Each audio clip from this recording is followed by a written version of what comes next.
तुमच्या मनात रुजवण्यासाठी मी उभा आहे.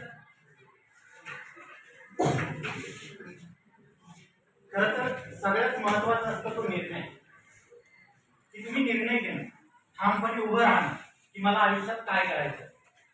त्याच्यासाठी एक प्रसंग सांगावासा वाटतो. तुम्हा आम्हाला गोष्टी ऐकण्याची बरीच सवय असते.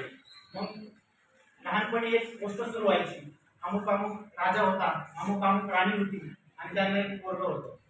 अगदी त्याच पद्धतीने मी गोष्टीची सुरुवात करतो. एक राजा होता, त्याला उत्तराधिकारी पाहिजे होता, पण ॲज युजुअल मुलगा होत नव्हता. म्हणून दत्तपुत्र घेण्याचं त्याने ठरवलं आणि त्याने सांगितलं की राज्यात दौंडी पिटवा की दत्तक कोणीतरी हवंय. आणि त्यासाठी मुलाखतीला पॅनल बसवलं. मुलाखती चालू झाल्या, पोरं येत होती, दिवसांवरती दिवस तुटत होते, पण कोणी पोरं सापडत नव्हतं.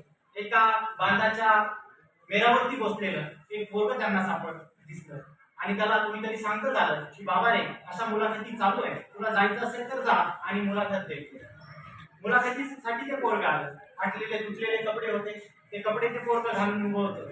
पायात चप्पल नव्हती, पोटात अन्नाचा कण नव्हता, पण मान मात्र ताट होती, पाठीचा कणा मात्र ताट होता. आणि ते पोरग गेले, उभं राहिलं. मुलाखत चालू झाल्या, त्याला कोणी आत बोलवत नव्हतं, कारण कपडे फाटलेले तुटलेले होते.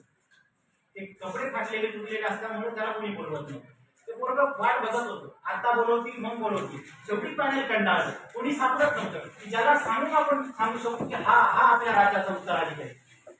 पॅनल अचंबित झालं, करावं काय सुचत नव्हतं. मुलगा मात्र भेटत नव्हता. राजाला सांगायचं होतं की हा मुलगा तुमच्या राज्याची जबाबदारी पेलू पाहू शकतो, हा मुलगा तुमच्या राज्याची जबाबदारी पेलू शकतो, पण कुणी ठरवत नव्हतं. शेवटी पॅनल वैतागले आणि सांगितलं कोण मुलगा आहे तो येऊ द्या, कारण बाकीची मुलं यायची. कुणीतरी हातात हात घालून उभं राहायचं, कुणीतरी तोंडात बोट घालून उभं राहायचं, कुणाला प्रश्न विचारला ते पळून जायचं, कुणाला प्रश्न विचारला ते लाजायचं, कारण कळत नव्हतं. संभ्रम सगळ्या मनात होता. बालमनस होती ती. त्या मुलाला बोलवण्यात आलं. फाटलं तुटलं चपळे घातलेली, फाटलं तुटलं कपडे घातलेलं ते पोरग पुढे आलं आणि त्याला विचारलं, बाबा रे, इथे का आलास? डावा पाय पुढं, उजवा पाय मागं, नजर फिरून ते पोरग सांगत होतं, राजा व्हायला. हे जर तुम्हाला सांगता आलं तर तुम्ही सांगू शकता.